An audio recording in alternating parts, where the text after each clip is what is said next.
Paulie, what the hell are you doing here so late? Evening, Doc. Sorry to wake you, but we had a little accident. We got an injured man out here. All right, bring him inside. Okay, thank you. Okay, I'll stay with Sam. You can take the truck back. Call it a night. No, I'll wait.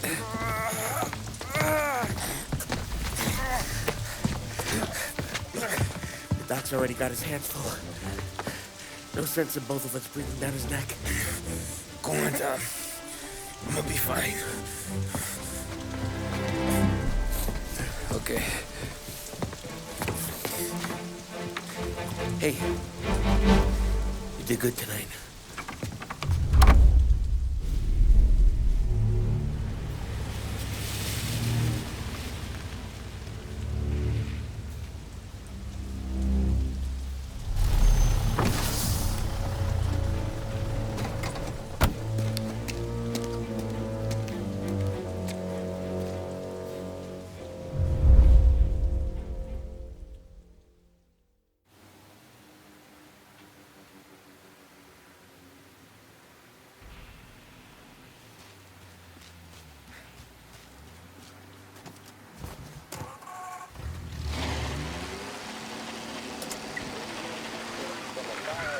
Presidential address delivered earlier this year on the topic of the National Recovery Administration.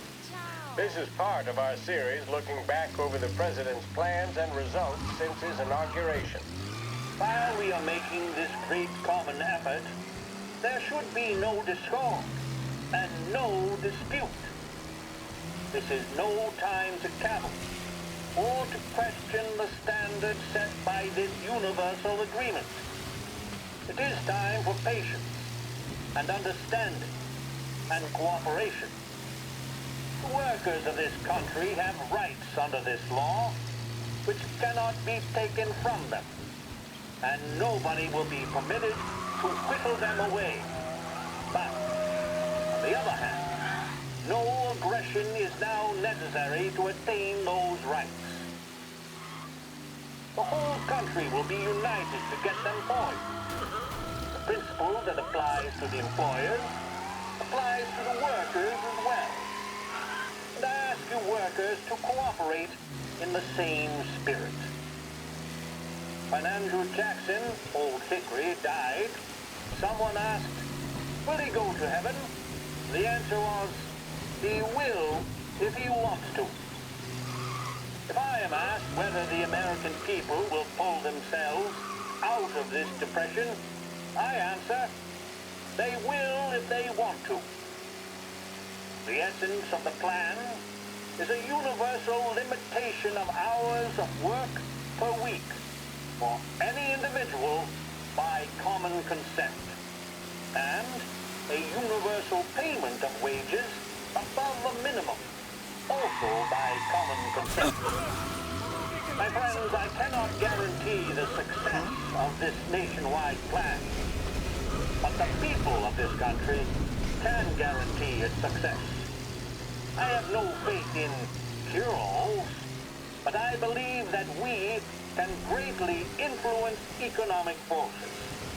I have no sympathy with the professional economists who insist that things must run their course and that human agencies can have no influence on economic ills. One reason is that I happen to know that professional economists have changed their definition of economic laws every 5 or 10 years for a very long time.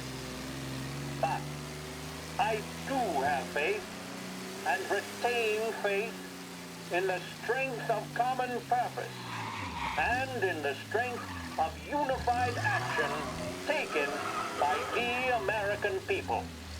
The president there, speaking earlier this year. You got the invitation, you got the outfit. Now, what's missing?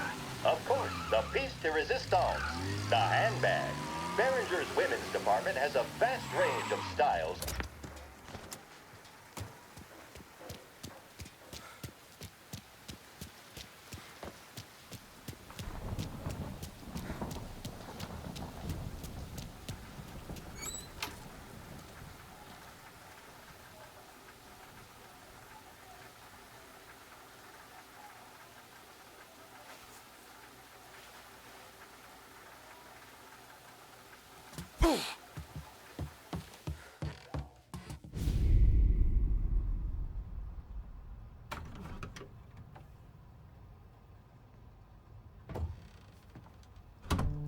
You're late. Dinner's cold.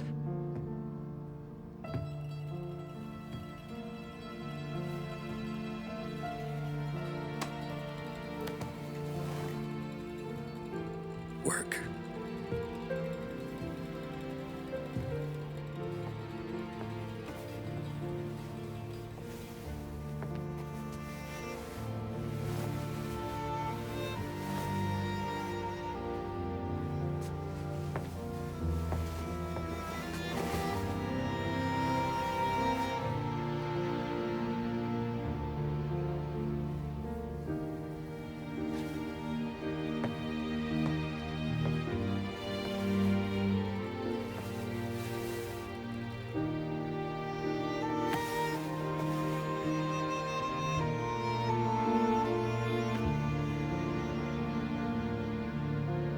Marry me. Okay.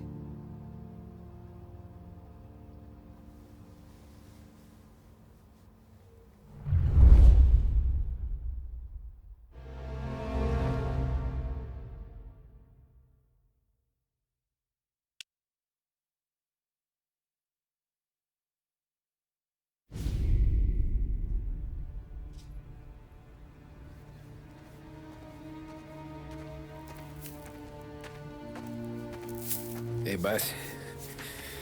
I came as soon as I got your message. Sit down, Tom.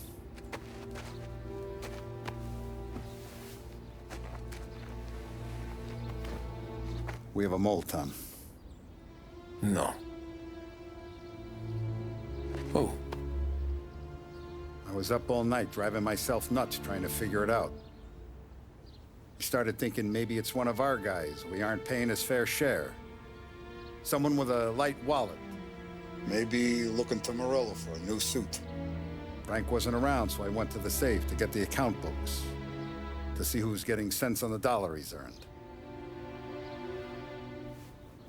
What do you know? The books are gone, Tom. Frank. More than 50 years I've known him. Everything I have, I got with Frank.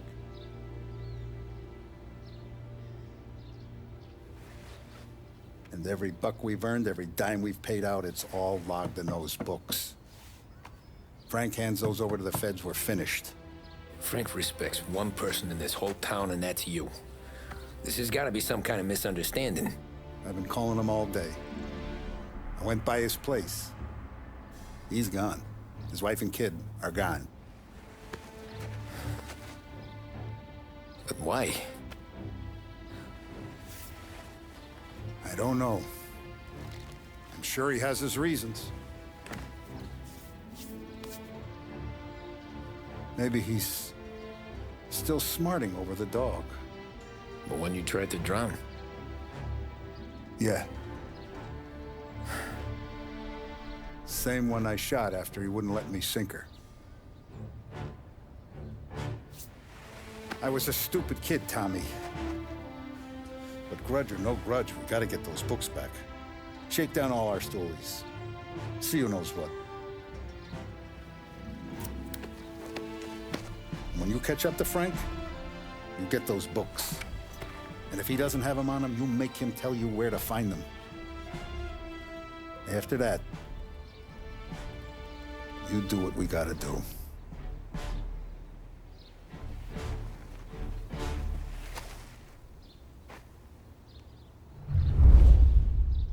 Vincenzo's waiting for you with a clean car.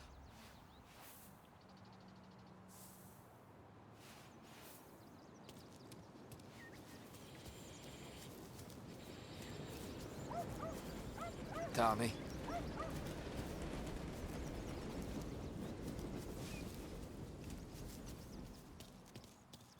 Tough day today, Tom. We gotta keep a lid on this, Tom. Start with Biff, but don't give him nothing. I got you a clean set of wheels. And something special here. if you want it.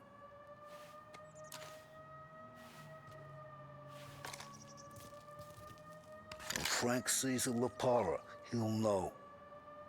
The old ways work. Whatever it takes, Tom.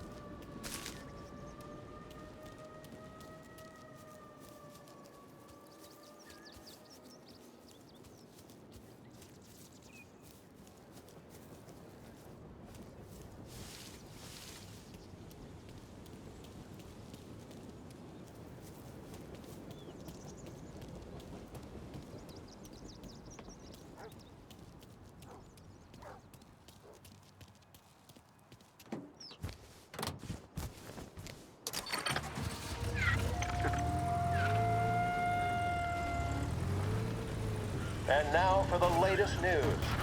The Navy is today continuing its search for the remains of those brave souls lost aboard the airship USS Akron.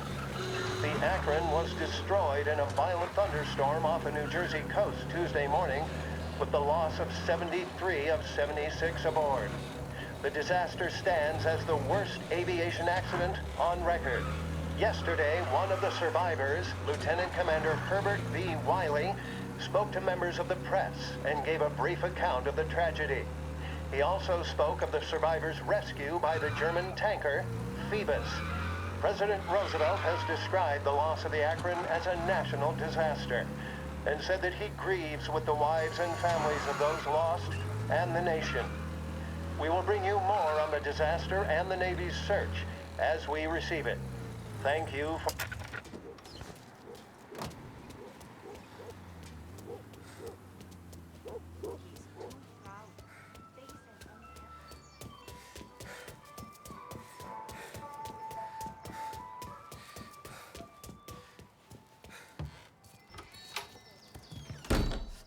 Tommy, what's the rumpus?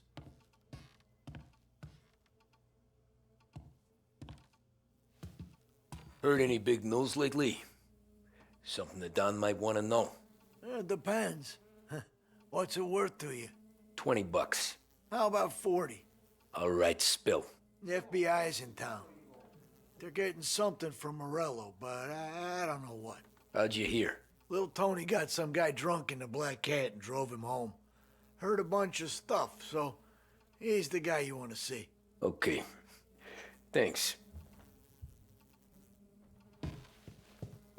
Always a pleasure, Tommy.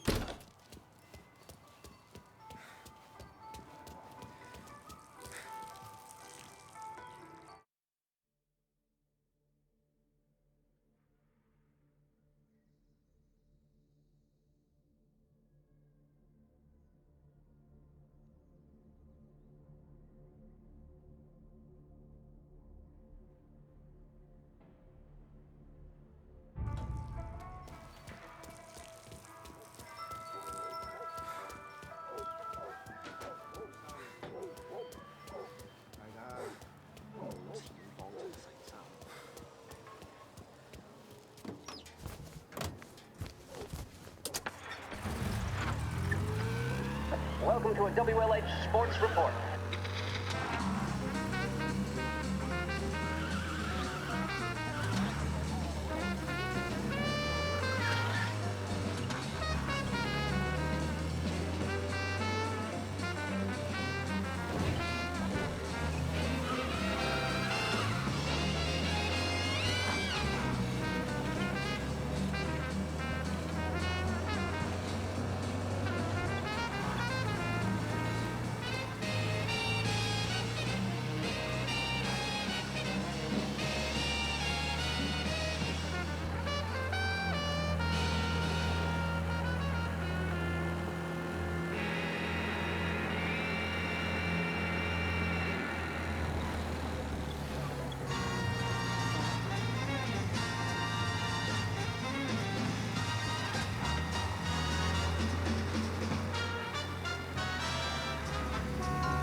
everything?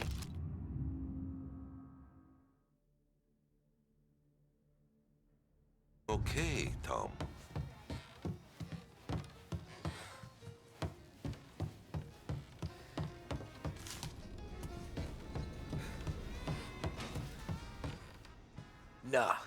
Nah, it's not.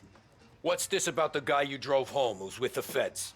He came in for a drink, which turned into 10. He's hired muscle for some kind of safe house. Where? Oak Hill, corner of Pine. He gave me $10 to drive him back and keep my mouth shut. Let on that Councilor Gilatti's brokered some kind of deal between Morello and the FBI. They were all ready to sit tight on someone in there. Why the hell didn't you tell us? Tom, I did. I came in to see Frank straight away. He didn't tell the Don? No, he didn't. Tom, what's going on?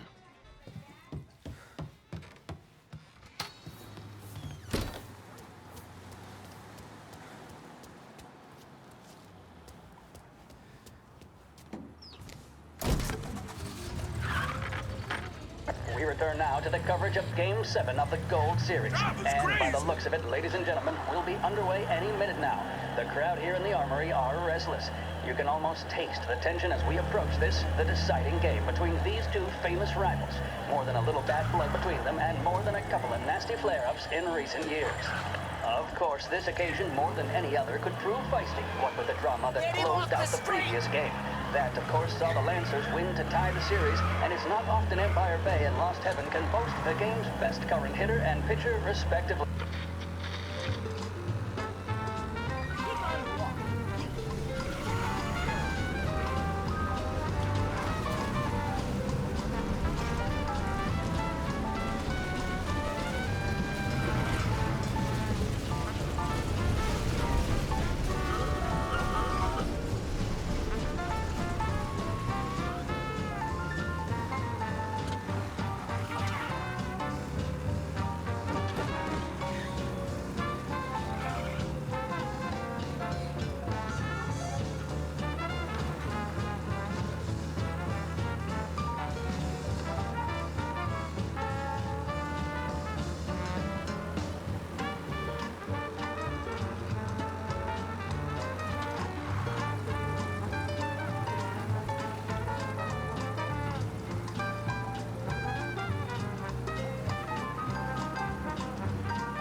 With 7 floors of quality and value, there's only one place you need ever go. That's right, it's Behringer's Department Store, serving Lost Heaven for over 65 years.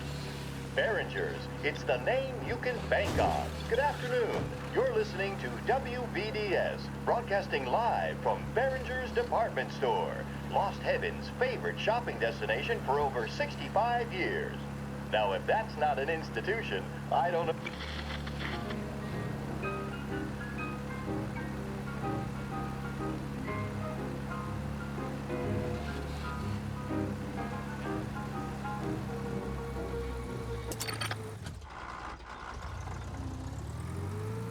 Looks like the place.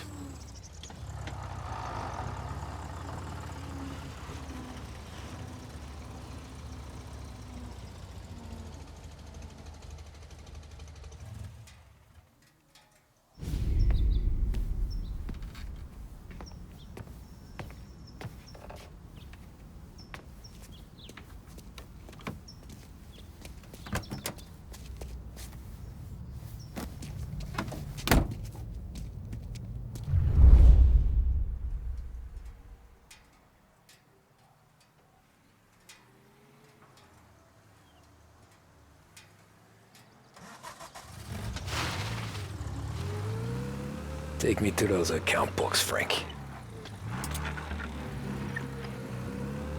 And we return now to coverage what could be the final play of this game and the series between the Lost Heaven Lancers and the Empire Bay Cannons. A quick reminder that this final inning is being brought to you by Swift Cola. When you need a lift, reach for a Swift. It's not only a taste sensation, it's guaranteed to increase focus, drive, and mental clarity. Pick up a bottle of Swift Cola today. And as we are coming to a close, let me thank today's other sponsors, Big Break Cigarettes and Lost Heaven Courier. Both of these teams could be said to be entering golden eras. Each team has a star player at the core with promising youngsters set around them. I refer, of course, to Smith and Seidel. The Cannons have had several such golden periods. The Lancers, it's fair to say, have not. I can see Lancers manager Frankie Hodge prowling in front of the dugout, gesticulating. He seems animated, to say the least. Looks like he's putting one of the officials in his place or something or other. With the noise of the crowd, it is quite hard to say for sure. Whatever's going on down there, you can feel the sense of occasion, and you just know that whatever happens, the crowd will be the first to tell you what has happened. The Lancers are now within minutes of snatching the Gold Series, which at one stage had appeared doomed, but they equally teeter on the edge of defeat. It all comes down to the final play. Nobody is warming up in the bullpen. Nobody down there is considering the possibility of extra innings. Bunny Smith then, standing on the mound, a look of steely determination on his face. Gotta be some kind of meat happening. Doesn't look nervous or tired after his exertions this series, nor does he appear to be carrying the weight of expectation. He's having a word with the umpire about something or other. What a strapping fellow. 6'2", 195 pounds. If the Lancers are to win here today, he's going to write himself into the record books. And boy, oh boy, what that would mean to the people of Lost Heaven after such a long time without glory on the diamond. All right, they've sorted out whatever was going on. Here we go then. In for the Cannons, it's Paddy Doherty. Smith is pitching the game of his life, but Doherty's a big man. If he can catch one, it could run, and with bases loaded, the Cannons would have it. Here we go. Doherty facing down Smith. Fastball and strike. The big man thought he had it. Some speed up.